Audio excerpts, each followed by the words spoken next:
Mga kababayan, pakinggan po natin itong naging mainit na palitan ng sagot ni Senator Risa Ontiveros at saka po ni VP Sara patungkol po sa budget hearing ng OBP.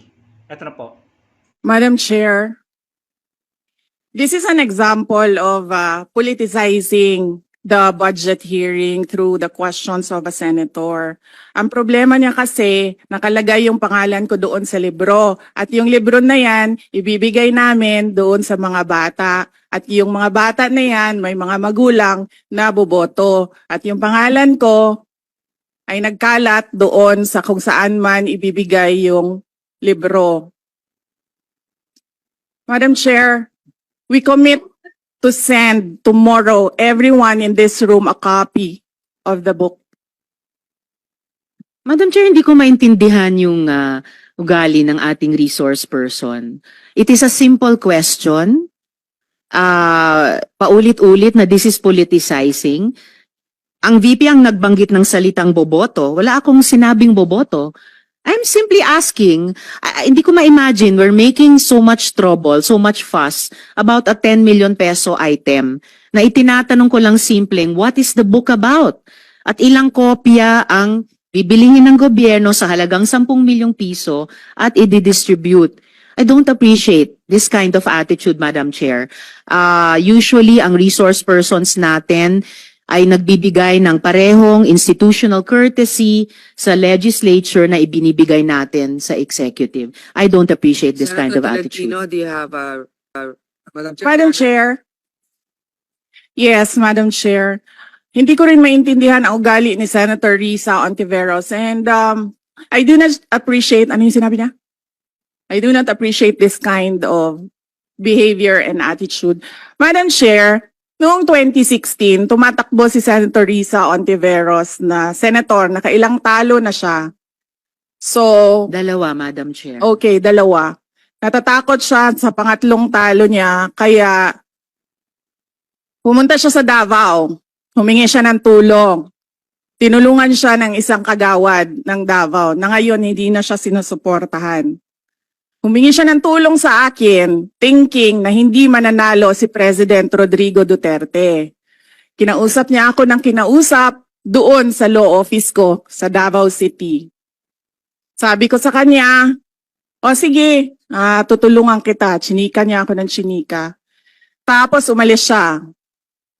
Siyempre, hindi naman siya tumutulong kay Pangulong Duterte. Hindi din totoo yung sinabi ko na tutulungan kita. Tinext niya ako. Pwede ba akong mag-follow up sa hinihingi kong tulong sa boto dyan sa Davao City? So sabi ko sa kanya, okay, sige.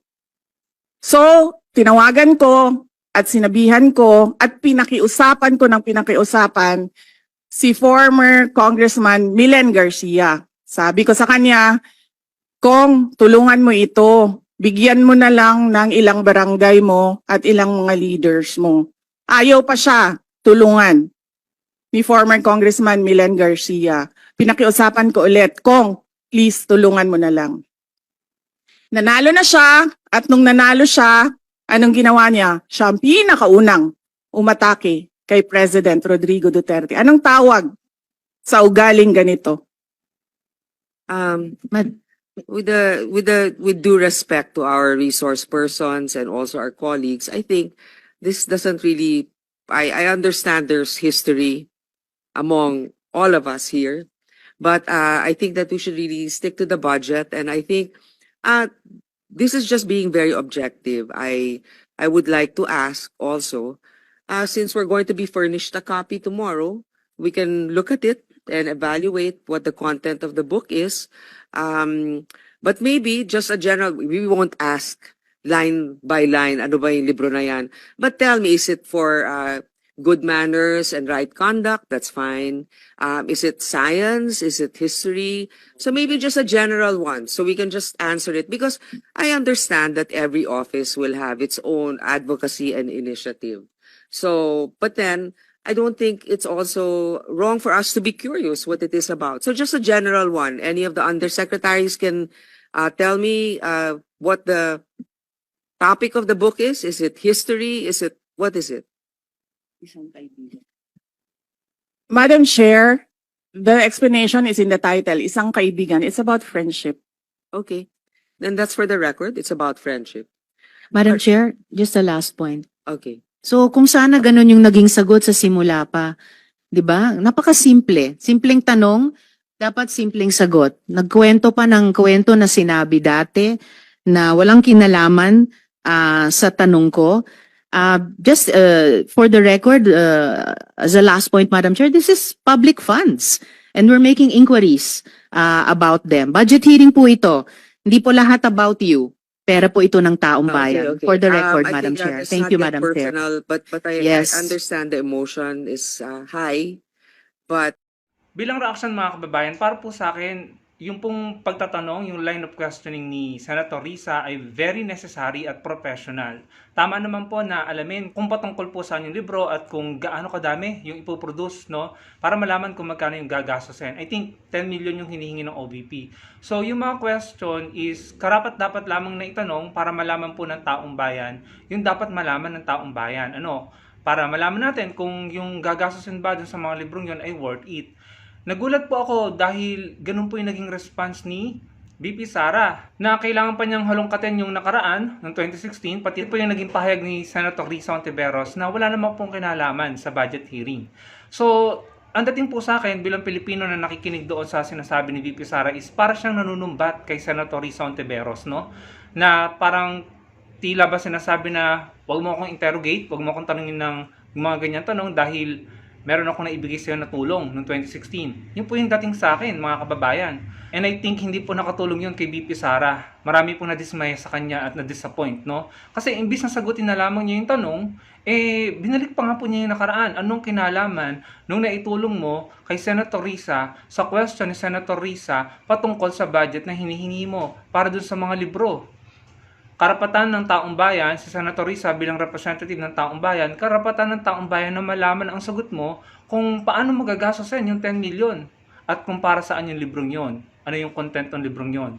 Simple lang naman, di ba? Kagaya nga po ng tinanong ng Senator Grace po, sinagot din naman ni VP Sara tungkol sa pagkakaibigan. At tama po yung naging response ni Senator Risa kung sinagot na lamang sana niya at wala nang hilalungkat pa ng nakaraan na hindi naman related sa budget hearing, edi wala sanang drama. Hindi po ba mga kababayan? So nagulat po ako at maraming taong nagulat kung bakit naging ganun ang naging behavior po ni VP Sara na parang bakit kailangan mo pang sabihin yung naitulong mo? No? Na tila ba kailangan maimpluwensyahan ng naging tulong mo si Senator Risa sa kanyang pagtatanong or sa kanyang pag-uusisa kung paano mo gagastusin ang budget na hinihingi mo na again ay pera ng taong bayan. Na dapat malaman ng taong bayan through Senator Risa's questioning na dapat malaman ng taong bayan kung ano yung magiging sagot mo. So bakit parang imbis na sagutin ng diretso, which is ginawa rin naman niya, ang dami pa niyang sinabi. Sinabi pa yung mga naging pahayag ni Senator Risa at sinabi pa yung nakaraan. No? So hindi po, para po sa akin hindi siya pinupolitika ni Senator Risa. Karapatan ng mga senador na naandoon na tanungin ang dapat nilang itanong nang marinig ng taong bayan na nanonood at nang malaman natin kung paano gagastusin yung hinihinging budget ng OVP. So nakaka-disappoint po dahil imbes na sagutin ay ang dami pang naging sinabi na kaya parang nagkaroon ng tension. No? So tama yung ginawa ni Senator Grace po na ni-redirect niya at tinanong niya ulit, pareho lang din naman ng tinanong ni Senator Risa. Pero sinagot din naman ni VP Sara. So bakit ganun, di ba? Pwede naman palang sagutin at sabihin kung anong content, bakit ang dami pang sinabi kay Senator Risa. Hindi po pinopolitika ni Senator Risa si VP Sara. Si VP Sara lamang po ang nag-iisip ng ganun. Tama naman po yung pagtatanong niya, tama yung tanong, dahil yung po ang dapat malaman ng taong bayan. No? Siya po yung nag-isip kasi nakalagay daw yung pangalan niya dun sa libro at I think siya yung may akda. Siya mismo yung nagsabi, pangalan niya ay nasa libro, ibibigay sa mga bata, babasahin ng mga bata, yung mga bata may magulang, naboboto. Siya po yung nag-iisip ng ganun, hindi po si Senator Risa. Wala pong binanggit si Senator Risa about botohan, about China, pero si VP Sara yung po yung kanyang sinasabi. No, so parang pinalabas niya na parang guilty siya dun sa iniisip niya because nag-assume siya na yun ang iniisip or pakay nila Senator Risa. Na tila ba parang inamin niya, no? So, talagang na-disappoint po ang mga tao sa narinig kay VP Sara. Tama din naman yung sinabi ni Senator Risa na hindi ito tungkol sa kanya. Ito'y tungkol sa kung paano nila gagamitin ang perang hinihingi nila para doon sa mga libro na yon, kasi nga po ito'y pera ng taong bayan. Kailangan malaman ng taong bayan at kailangan maayos ang paggamit. No? So kung sana sinagot na lamang ng diretsahan, kagaya ng pagsagot niya kay Senator Grace po, eh di wala na sanang naging tensyon. Dapat sa mga ganyang hearing, no, dapat sineset aside ng resource person or kung sino man, resource person or mga senator, ang kanilang emosyon, ang kanilang mga personal na nakaraan sa bawat isa, dahil ang interes ng taong bayan ay malaman kung paano gagastos ng pera, kung saan i-allocate ang pera. Hindi interes ng bayan na malaman kung ano ba yung tulong na naibigay mo sa isang senador, nung ito'y nangangampanya pa, at hindi rin interes ng bayan na malaman kung ano yung mga personal nyo na interes or hidwaan patungkol sa politika. Kaya dapat pag may nagtanong, sagutin na lamang. Tsaka parang naisip ko, parang sinasabi nga ni VP Sara na natulungan nila si Senator Risa sa Davao. Hindi naman po nanalo si Senator Risa dahil lamang sa boto ng mga taga Davao. Nanalo po si Senator Risa dahil majority ng bumoto sa kanya ay hindi taga Davao. Talagang nakaka-turn off po, no, kay VP Sara. So dapat hindi ganyan, parang hindi niya na-control yung kanyang emosyon at halatang halata po sa TV. Parang medyo pumipitik siya at nagagalit. Pero nung si Senator Grace po ang nagtanong, iba naman yung approach niya. Sinagot din naman niya, no? Kailangan talaga matured po pare-pareho ang ating leader. Set aside ang emosyon, ang personal na nararamdaman, laging iisipin ang taong bayan, ang interes at kapakanan ng taong bayan dapat ang inuuna. No, hindi yung mga personal na tulungan at sumbatan. 'Di ba? So yun lang mga kababayan, ano pong masasabi nyo sa narinig nyo? Ilagay nyo lang pong inyong opinion sa comment section at huwag nyo kalimutang i-like ang video at magkita-kita po tayo sa susunod kong video. Salamat po.